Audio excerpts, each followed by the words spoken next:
Let's learn series circuit laws using a multimeter, a resistor, 2 light bulbs, and a battery. So here I have 2 light bulbs that are wired together in series. And what does that mean?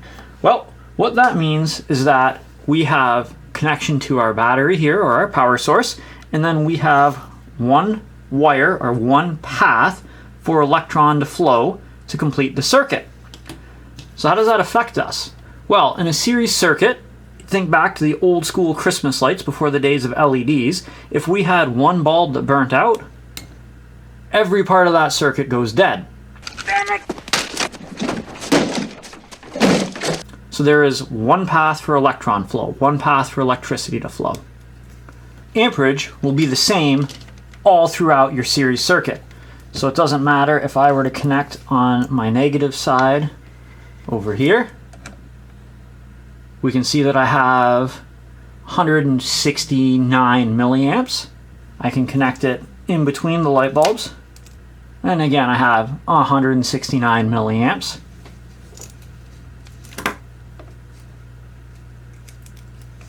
I could connect it on the power side of the circuit. And I'll have 169 milliamps. So amperage is the same all throughout your series circuits.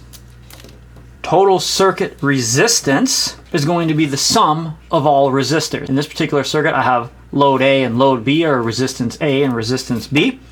And if I were to measure them individually, you would see that I have approximately 5 ohms of resistance. When I add them together, I should have about 10 ohms of resistance, because the total circuit resistance is the sum of all resistors. You have to add up all the resistors in the circuit. There's only one path for current to flow, and it has to flow through each one of those resistors. Now, this is not an accurate way to measure resistance in a light, because there is a relationship between resistance and heat. How you doing? As heat goes up, resistance goes up. So resistance has to be measured with the loads off, and this isn't an accurate way to measure this, just so you're aware. So in a series circuit, source voltage, in this case I have a battery, it is a 12 volt battery. Typically you're going to see somewhere around 12.6, 12.7 out of a lead acid battery. These lithium batteries have slightly more voltage per cell, so I'm going to expect to see somewhere closer to 13 here. So I have 12.85 volts. That means that through my circuit and through my loads, 12.85 volts is going to get consumed.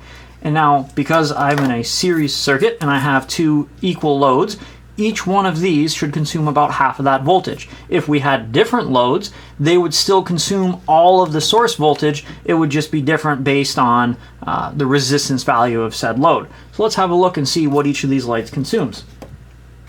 I have a set of back probes for my multimeter here. So instead of poking through wires, I'm just going to back probe them so I can get a voltage reading without damaging the wiring. Okay, so we have 6.19, approximately 6.2 volts being consumed by this light bulb. So I should have about 6.2 of this one as well. 6.4.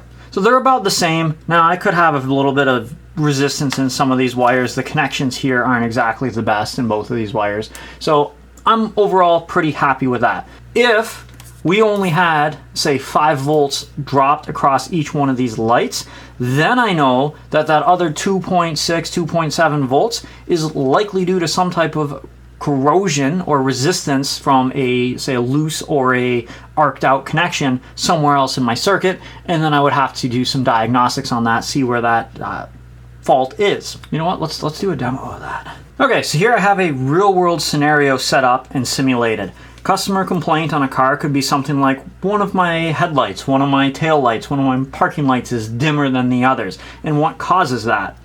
Well, here I've installed a 10 ohm resistor into this circuit, and this is going to simulate corrosion at a connection. Could be a dirty connection, could be a little bit of green corrosion that's built up. So now, when we do our voltage drop testing, my battery, my source voltage, should still be the same at 12.8. You'll notice I had a negative on the meter there. I just had my leads crossed, no big deal. 12.8. Earlier, we were losing a little over 6 volts, or a little bit over 6 was consumed at each one of these lights. With the additional corrosion, our resistor in the circuit, it's going to require some voltage as well. So that means there's less voltage available at the lights.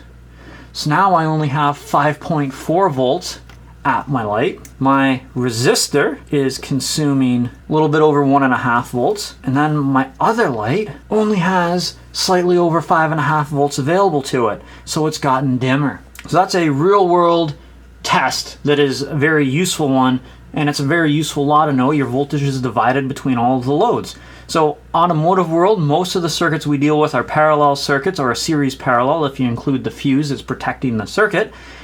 But when we get resistance or a bad connection, that is going to create a series circuit where the voltage gets divided between the loads, and we end up with something such as a dim light bulb.